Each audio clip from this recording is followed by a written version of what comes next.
He said, listen, I have no problem to believe in Muhammad, peace be upon him, to be a prophet sent by God. He said, I have no problem with this. That's not my issue. I said, okay. He said, he mentioned, yeah, Muhammad is a prophet for the Gentiles, etc. He said something along these lines. He said, God has sent prophets to the Gentiles and sent prophets to the Bani Israel, the children of Israel, has sent them prophets and messengers. And he said, we have no problem with Muhammad. Actually, there are many, he said, there are many significant signs about the prophethood of Muhammad. And I said to him, okay, fair enough. Then I said to him, but we as Muslims, we cannot be Muslims until we believe Jesus, peace be upon him, to be a prophet sent by God. We don't believe, as what you mentioned about him, he is God incarnation. We don't believe in this. I understand. We don't believe that he was crucified. We don't believe in this. Yeah? We can have that debate another time. We can have that debate. But my point is, we believe in Jesus, peace be upon him. We believe in his existence, that he was someone was there at certain point.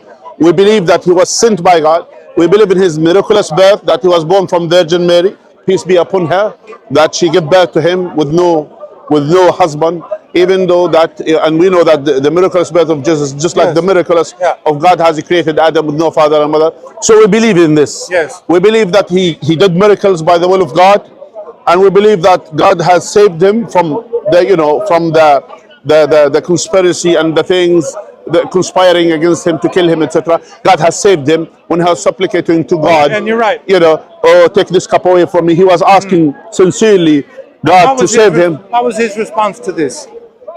And then he said to me, no, that's impossible for us as Jews to believe in Jesus. And actually, he will say a long word that he was born unlawfully, or Can I tell you what they say? Bastard. And it was a Jew who wrote the book, Peter Schaeffer, about Jesus and the Talmud. The Talmud says Jesus Christ is in hell, buried up to his neck in excrement, burning excrement. Wow. That his mother was a prostitute. Was impregnated by it. Now, well, I think what we can agree here is, and I say we can have the debate about the divinity of Christ later, but I think we have something in common. We have something in common. We have, and we are amenable to the Logos, which is the law created by God and shared by Jesus Christ. Yeah, we believe, as I mentioned to you, we have no issues. We believe that Jesus, peace be upon him, came and upgraded and came with the abrogation of certain laws. That's right. With the previous laws. That's right. Because he didn't change all the laws, but there are certain things being upgraded, which is fine, and that's something which we know. And as well, Allah has as well mentioned in the Quran. And by the way, Jesus spoke Aramaic, yeah? That's right. And the God in Aramaic, when you pronounce God in Aramaic, is Allahu. Beautiful. Yeah. So if you type it, this brings me into something else. And that's why even in Arab Christian, they use the same Allah about God. Well, I didn't know it was Aramaic. I thought it was the Arabic name for God. But no. And there's only one God, so we worship the same God. I have no doubt about that. So you don't need to prove that. I just wanted to show you. I understand, but I think the essential thing is our amenability and our understanding of the teachings of Christ. And I think beautiful. I believe, absolutely. Yeah, basically. I will say Inshallah, because I want God's help in my life. God willing. Problem. You see, but what I want to say is, one of the things and what Nick is trying to do is the agenda of a lot of these right-wing guys I'm talking about. Your Calvin Robinsons, Tommy Robinson, Douglas Murray. Yeah. Even Nigel Farage, some of the guys on GB News. It's to make you and me into enemies. Exactly. And you're not my enemy. No. Even if you were, I would love you. By the way, I love the Jews. Jesus Christ said, love your enemies.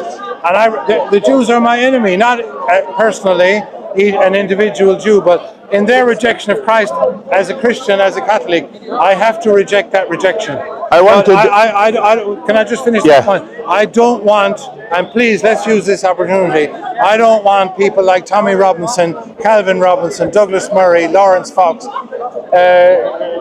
Nigel Farage, all these so-called right-wing conservatives, because their job seems to be to demonize the Muslims, and I don't believe it. we're brothers, and I think we can work together. We can. I wanted to show you something here in chapter 5, yeah? In Quran, chapter 5, verse number 82. Here. If you wanted to read it Now, out loud. as I said, look, is this a, because I don't mean to, is this a conversation about whether Jesus Christ No. is God or a No, prophet? no. Because we can talk No, about no. that. That's about the commonality that I it says. understand. This talks about, yeah? Read that one. Indeed. Yeah. Well, you know, I would say that the tradition, let me explain the tradition of the Catholic Church always. We identify the Jews, remember, not all Jews, but the Jewish people, the Jewish leaders and those who call for their, who follow their lead. Yes. In Greek, it's hoi Judaoi. That's the Jews. It is the political entity that called for the crucifixion and the death of Jesus Christ. Yeah. It does not include all Jews. Mary, the disciples, didn't call for, so that's obvious. Now, I would say the Jews and Judaism was formed after the fall of Rome, and I would say the most essential identity there is the rejection of Christ. Yeah, and it's there to this day. And I think when you look at a genocide of the people who were living in this land where Jesus walked, the people who've been there for hundreds and thousands of years, I don't see why Eastern European Jews, Netanyahu and these people, why should they go and steal the land of those people, and then when those people resist, think that they can kill them and bomb them, and you know, I would call it a genocide. That's wrong, and I think we can, as two people who love God, we can find common ground in that. Actually, yeah, thank you so much. It was lovely conversation with you. And you know, we need to have this kind of good, good conversation actually with each other, and we are happy to have this dialogue. That's right. And I believe if we have this kind of dialogue, it will kind of reduce the animosity between the faith, between the people of faith. You know. And I brought that verse, which is verse number, which is verse, as I mentioned too, verse number 82 by chapter 5, which God has said, you will find the most people who have animosity towards the believer, the Jews, and those who associate with God partners, and find those ones who are close in terms of kindness and compassionate to those who believe, the one who says, we are Christians. Yeah, that's why, because some of them they have priests and monks, and those they don't have arrogance and pride. And we respect this. Thank you. Well, and that's what we wanted. That's what we wanted this kind of dialogue. Muslims and Muslims can live in harmony. We can live in harmony together. I came from Jordan. I came from Jordan, and I'm proud, you know, to come from that country. Have you visited Jordan before? No, I was in the Holy Land once. That's okay.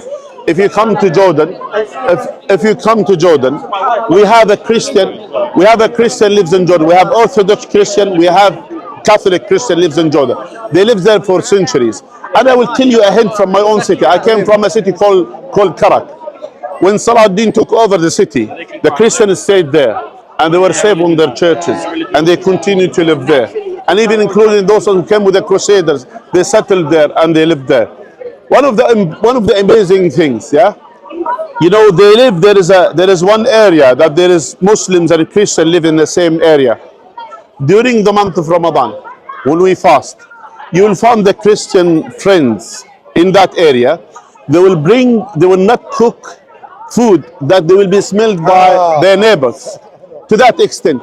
And when they feed their children they play in the street. They will call them in, feed them inside, and send them out. And because the Christian that we have during the Lent time, when they fast, the Muslims in that area, they don't cook meat. And then they don't do that. This is how they live in harmony with each other. And I wish you go there one day and you see how people they live in harmony and as well in respect towards each other. Well, that is what Islam is teaching us. My wife is an Indian, and she was born and grew up in Bombay.